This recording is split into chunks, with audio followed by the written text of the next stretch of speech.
जय श्री राधे कृष्ण। आप सभी का आपके अपने YouTube channel B K Mishra present में बहुत बहुत स्वागत है। आइए आज आप सब सुनेंगे माघ मास महात्म्य कथा में 19वें अध्याय की कथा। अब तक आपने पिछले अध्यायों का कथा श्रवण नहीं किया हो तो चैनल पे वीडियो अपलोड है या चैनल पे माघ मास कथा के नाम से प्लेलिस्ट बनाया गया है। आप वहां से पिछले अध्यायों का कथा श्रवण कर सकते हैं।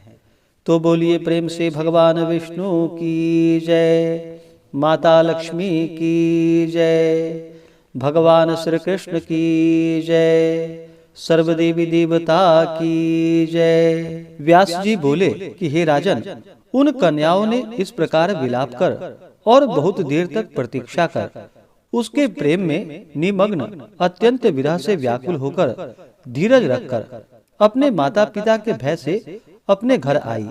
घर पर आकर वे सब विरहिणी गिर पड़ी। उनकी माताओं ने पूछा, यह क्या है? तुम लोग को इतना कहाँ विलंब हुआ? तुम सब कहाँ पर थी? कन्याओं ने कहा कि किन्नरियों के साथ खेलती तथा आनंद पूर्वक गाती हुई हम लोग सरोवर पर थी, इसी से दिन का पता न चल सका। हे माता, मार्ग की थकावट से हमारे शरीर में दुख है। मोहवश हम लोगों का कुछ कहने का उत्साह नहीं होता। वशिष्ठ जी ने कहा, ऐसा कहकर वे कन्याएं मणिभूमि पर लेटकर अपने भेद को छिपाती हुई प्रसन्न चित्त माताओं से बातचीत करने लगी। उस समय न कोई आनंद पूर्वक मोरों को नचाती, न सुग्गे को पढ़ाती, न नेवले को ही प्यार करती, न मैना को पुचकारती, न अति प्रसन्न होकर सारसों से खेलती। वे ना तो क्रीड़ाएं करती, न घर में विनोद ही करती, न तो भाई बंधु से बोलती और न वीणा बजाती, न वे कल्प वृक्ष के फूल और मदार के फूलों को सूंघती, न मीठा मधु पीती थी। वे कन्या योगिनियों की भांति उस ऐश्वर्यशाली पुरुष में अपना चित्त लगाए थी। कभी तो चंद्रकांत मणि पर जल की बूंद गिरती थी, कभी थोड़े समय खिड़की में बैठकर आंखों को इधर उधर घुमाती थी, क्षण भर में कमिलनी के लंबे पत्तों की शैया बनाती थी, और कभी वे ठंडे केले के पत्तों द्वारा सखियों से पंखा करवाती थी। इस प्रकार वे कन्याएं रात्रि को एक युवक से एक युग सा मानती हुई किसी प्रकार धीरज धारण कर ज्वलित दुख के समान दुखी हुई। प्रातः काल सूर्य नारायण को देखकर अपनी अपनी माताओं से कहकर वे गौरी की पूजन करने को गई।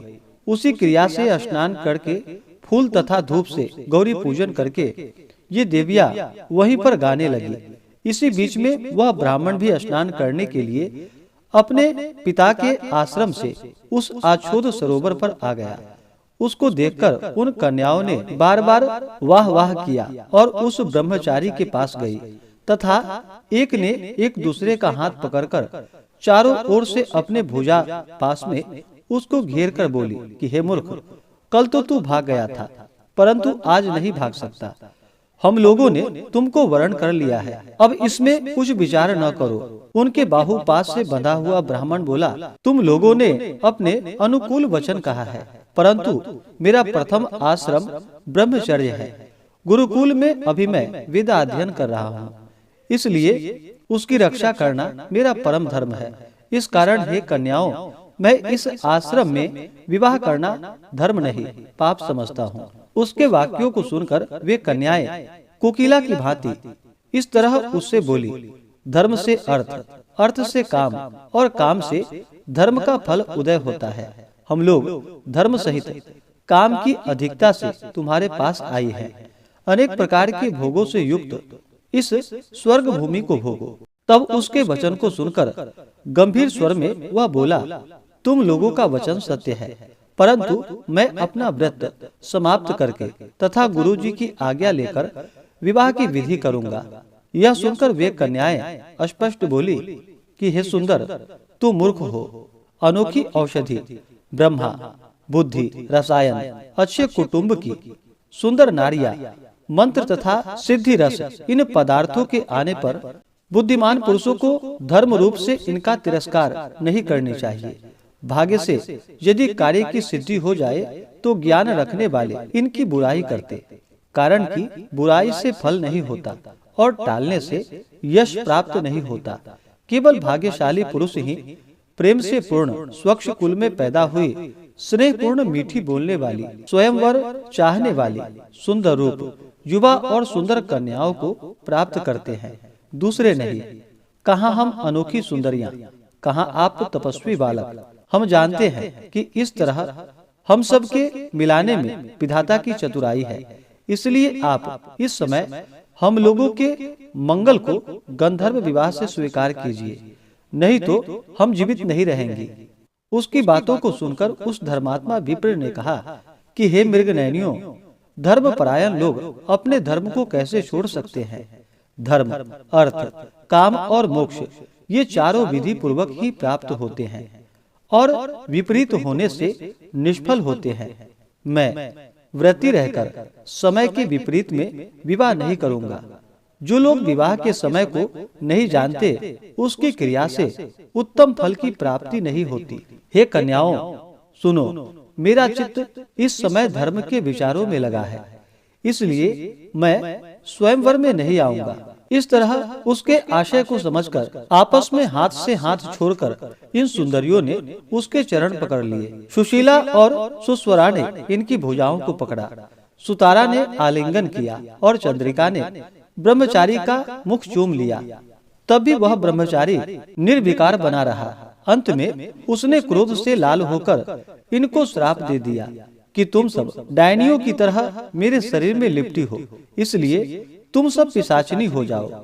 उससे ऐसा श्राप सुनकर वे सब कन्याएं उसको छोड़ सम्मुख खड़ी हो गई और कहने लगी, हमने क्या पाप किया है जो तुमने हमको श्राप दे डाला, जो प्रिय करने में अप्रिय की है। तुम्हारी धर्म ज्ञेयता को धिक्कार है। हमने सुना है कि प्रेमियों से, भक्तों से और मित्रों के प्रति बुराई करने वाले मनुष्यों को सुख दोनों लोक में नष्ट हो जाते हैं। इसलिए तुम भी हम लोगों के श्राप से शीघ्र ही पिशाच हो जाओ। इस तरह क्रोध से व्याग्र होकर कन्याएं हांफती हुई भूख से दुखी हो गई। तब हे राजन, आपस के क्रोध से उस सरोवर पर वे कन्याएं और वह ब्रह्मचारी सब पिशाच पिशाचिनी हो गए और घोर शब्दों में चिल्लाते हुए अपने पहले जन्म के पाप कर्म के फल को भोगने लगे। हे राजन, पूर्व जन्म के किए अच्छे और बुरे कर्म अपने समय में ही प्रकट होते हैं। इनको स्वयं ब्रह्मा भी नहीं बदल सकते। वहाँ पर इनके माता पिता आकर रोने लगे और कहने लगे, वाह रे, बालकों के प्रमोद से दैव गति के कार्यों का उल्लंघन नहीं हो सकता। इसके बाद ये पिशाच रात दिन दुखी रहते हुए सरोवर तट पर इधर उधर फिरने लगे। बहुत दिनों के बाद मुनियों में श्रेष्ठ लोमश जी पौष शुक्ल चतुर्दशी को आछोदा सरोवर में स्नान करने को आए और भूख से दुखी पिशाचों ने इनको देखा और उनकी हत्या करने के लिए झुंड बांधकर उनकी ओर दौड़े, लेकिन लोमस ऋषि के तप बल से जलने लगे तथा उनके सामने खड़े न रह सके और दूर हट गए। वेद निधि ब्राह्मण भी वहां पर आ गए। हे राजन, उन्होंने लोमस ऋषि को देखकर साष्टांग प्रणाम किया तथा मस्तक पर अंजलि को बांधकर हाथ जोड़कर सुंदर वचन कहने लगे। बड़े भाग्य से साधुओं का संगम होता है। गंगा आदि तीर्थों में सदैव स्नान और दान करने से सज्जनों का सत्संग करने वाला उत्तम होता है, जो कि स्वर्ग को देता है और रोगों को नष्ट करता है। वशिष्ठ जी ने कहा कि हे राजन, वेद ऋषि ब्राह्मण ने ऐसा कहकर उन पिशाच और पिशाचिनियों के चिरकाल का अद्भुत हाल कह सुनाया कि एक गंधर्व की कन्याएं हैं और यह मुनि मेरा पुत्र है। सभी श्राप से मोहित होकर हे मुनीश्वर सिर नीचा किए आपके सम्मुख खड़े हैं।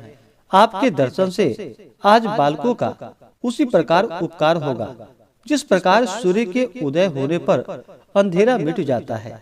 हे राजन, ऐसा सुनते ही लोमस ऋषि के नेत्रों में जल भर आए और उस पुत्र से दुखी परम तेजस्वी ऋषि बोले। लोमस जी ने कहा, मेरा प्रसाद एवं वाणी से बालकों को शीघ्र स्मृति पैदा हो। मैं उनका धर्म कहता हूँ, जिससे इनका आपस का श्राप विलीन हो जाएगा। इस प्रकार से श्री पद्म पुराण के अंतर्गत गंधर्व कन्या का श्राप वर्णन नामक 19वां अध्याय पूर्ण हुआ। तो बोलिए प्रेम से भगवान विष्णु की जय, माता लक्ष्मी की जय, भगवान श्री कृष्ण की जय, सर्वदेवी देवता की जय। इसके आगे की कथा जो कि आप अगले अध्याय में सुनेंगे।